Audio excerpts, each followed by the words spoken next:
বৃহত্তর ময়মনসিংহের অন্যতম গরুর হাট মেরেঙ্গা বাজার। জেটিভি, জনতার টিভি। গরুর সাথে রয়েছে প্রতিটি কৃষকের নিবিড় সম্পর্ক। গরু আর কৃষি একই সূত্রে গাঁথা। গ্রামের অধিকাংশ মানুষই গরু লালন পালন করে ক্রয় বিক্রয় করেন। কৃষকদের গরু ক্রয় বিক্রয়ের জন্য রয়েছে গরুর হাট। কেননা গ্রামের সব হাটে কিন্তু গরু ক্রয় বিক্রয় হয় না। তার মধ্যে বৃহত্তর ময়মনসিংহে যে কয়টি গরুর হাট রয়েছে তার মধ্যে অন্যতম বৃহত্তর গরুর হাট হচ্ছে ময়মনসিংহ জেলার নান্দাইল উপজেলার মেরেঙ্গার বাজারের গরুর হাট। এই বাজারটি প্রতি রবিবার দিন জমে।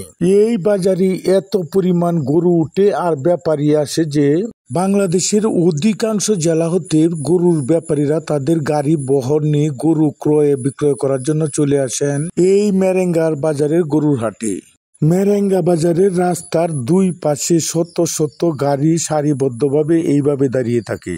ঐতিহ্যবাহী মেরেঙ্গা বাজার গরুর হাটের অবস্থান হচ্ছে ময়মনসিংহ টু কিশোরগঞ্জ হাইওয়ে রুটের নান্দাইল উপজেলার মুসল্লি ইউনিয়নে। গরুর ব্যাপারীদের গাড়ির সারিবদ্ধতা দেখে আপনারা অনুমান করতে পারছেন যে এই বাজারে কি পরিমাণে গরু আসে। আপনার গরু কোথেকে নিয়ে আসেন? এই ছোট সাইজের গরু নিয়ে আসেন প্রত্যেক হাটে? আচ্ছা, একটা গরুর দাম কত? 40, 45, 50, 60 মানে গরু বুঝা দাম। এগুলো আপনারা আনেন কোথেকে?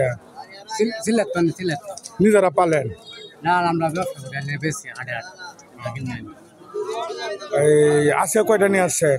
আজকে আনছিলাম 36টা। 36টা কি বিক্রি হয়ে যাবে? বিক্রি হয়েছে, কিছু কিছু আছে। পছন্দ হয়েছে?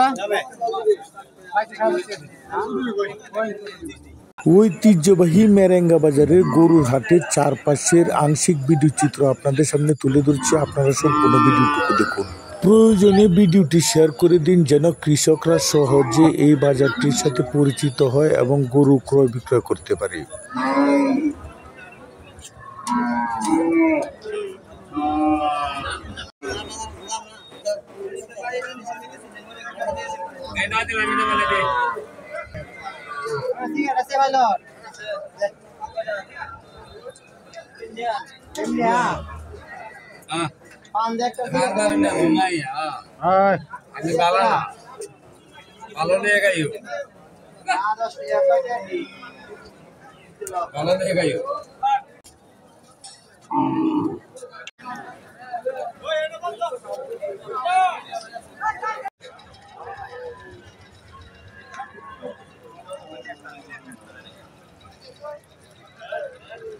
মেরেঙ্গা বাজারে গরুর হাটের বৈশিষ্ট্য হলো এই বাজারে আপনি ছোট থেকে বড় সব ধরনের গরু ক্রয় বিক্রয় করতে পারবেন।